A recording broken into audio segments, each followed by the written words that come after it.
ഇപ്പോൾ ബാലരാമപുരം പോലീസ് സ്റ്റേഷന് മുന്നിൽ നിന്ന് സലീം മാലിക് ഒരിക്കൽ കൂടി ചേരുന്നുണ്ട്. സലീം, അതിൽ കൂടുതൽ വിവരങ്ങൾ എന്തെങ്കിലും ലഭ്യമായിട്ടുണ്ടോ?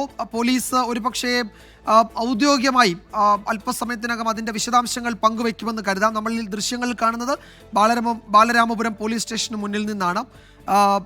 സലീം, തുടരാം. എന്താണ് പോലീസിന്റെ നിഗമനങ്ങൾ? ഔദ്യോഗികമായി ഇക്കാര്യത്തിൽ ഒരു വിശദീകരണം പോലീസ് അന്വേഷണ സംഘം എപ്പോൾ നൽകുമെന്നാണ് സൂചന?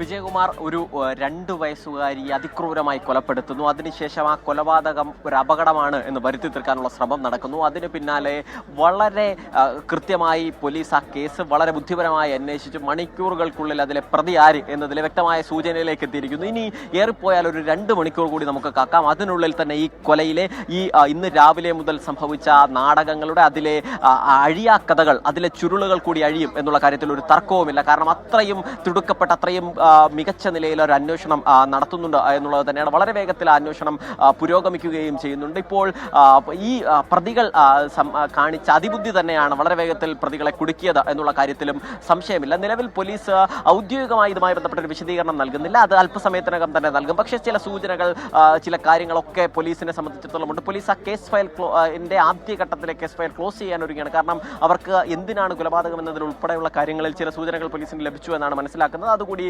അല്പസമയത്തിനകം തന്നെ മാധ്യമങ്ങളുമായി പങ്കുവയ്ക്കുകയും ചെയ്യും. അതിനു മുൻപ് ആ മാധ്യമങ്ങളുമായി പങ്കുവയ്ക്കുമ്പോൾ ഉത്തരം കിട്ടാൻ ബാക്കിയുള്ള ചോദ്യങ്ങൾ കൂടി തേടുകയാണ് പോലീസ്. അതും വളരെ വേഗത്തിൽ ലഭിക്കും എന്നുള്ളതാണ്. ഇനി പോലീസിന് മുൻപിൽ വേണ്ടത് പോസ്റ്റ്മോർട്ടത്തിന്റെ പ്രാഥമിക റിപ്പോർട്ടാണ്. അതുകൂടി അല്പസമയത്തിനകം വരും എന്നുള്ളതാണ് നമ്മൾ മനസ്സിലാക്കുന്നത്. നിലവിൽ കുട്ടിയുടെ മാതാവിൻ്റെ സഹോദരൻ ഹരികുമാർ ആ കുറ്റം സമ്മതിച്ചിട്ടുണ്ട്. പക്ഷേ അപ്പോഴും എന്തിന് കൊലപാതകം നടത്തി എന്നതുൾപ്പെടെയുള്ള കാര്യങ്ങൾ, അത് ആരെ രക്ഷിക്കാൻ, ആർക്കു വേണ്ടി എന്നതുൾപ്പെടെയുള്ള ചോദ്യങ്ങളാണ് നമുക്ക് മുൻപിലുള്ളത്. പക്ഷേ അതിൻ്റെയും ഉത്തരങ്ങൾ പോലീസ് കണ്ടെത്തി കഴിഞ്ഞു എന്നുള്ളതാണ്. പോലീസിനെ സംബന്ധിച്ചിടത്തോളം കുട്ടിയുടെ മാതാവിനെ രക്ഷിക്കാൻ കുട്ടിയുടെ അമ്മാവൻ ശ്രമിക്കുന്നു എന്ന സംശയമുണ്ട്. അതുകൊണ്ട് തന്നെ നിലവിൽ സംശയത്തിൻ്റെ ആനുകൂല്യം ആർക്കും നൽകുന്നില്ല. ഒരുപക്ഷെ ഈ കുട്ടിയുടെ പിതാവ് മാത്രമാണ് ഇക്കാര്യങ്ങൾ അറിയാത്തത് എന്നുള്ളതാണ് പോലീസ് ഇപ്പോൾ പറയുന്നത്. മറ്റെല്ലാവരും ഇതുമായി ബന്ധപ്പെട്ട എന്തെങ്കിലുമൊക്കെ കാര്യങ്ങൾ അറിഞ്ഞിട്ടുണ്ട് എന്നും പോലീസ് പറയുന്നുണ്ട്. അതുകൊണ്ട് തന്നെ അക്കാര്യങ്ങളിൽ കൂടി പോലീസ് വ്യക്തത വരുത്തുകയാണ്. ഇവർ രാവിലെ മുതൽ നൽകിയ മൊഴികൾ, ഇവർ കാണിച്ച അതിബുദ്ധി ഒക്കെ തന്നെയാണ് ഇതിൽ ഏറ്റവും ഇവർക്ക് തന്നെ വിനയായത് എന്നുള്ളതാണ്. അതിനൊപ്പം തന്നെ പോലീസ് കാണിച്ച ജാഗ്രത കൂടി ആയതോടുകൂടിയാണ് ആ കേസ് വളരെ വേഗത്തിൽ അവസാനിക്കാൻ പോകുന്നത്. എന്തായാലും ഇതിൽ കുട്ടിയെ കൊന്നത് അമ്മാവൻ തന്നെയാണോ, അതോ അയാൾ ആ കുറ്റം ഏറ്റെടുത്തതാണോ, ആരെങ്കിലും രക്ഷിക്കാനാണോ, ഇതിൽ അമ്മയ്ക്ക് പങ്കുണ്ടോ? അങ്ങനെയാണെങ്കിൽ എന്തിനാണ് ഈ കുറ്റകൃത്യം നടത്തിയത്?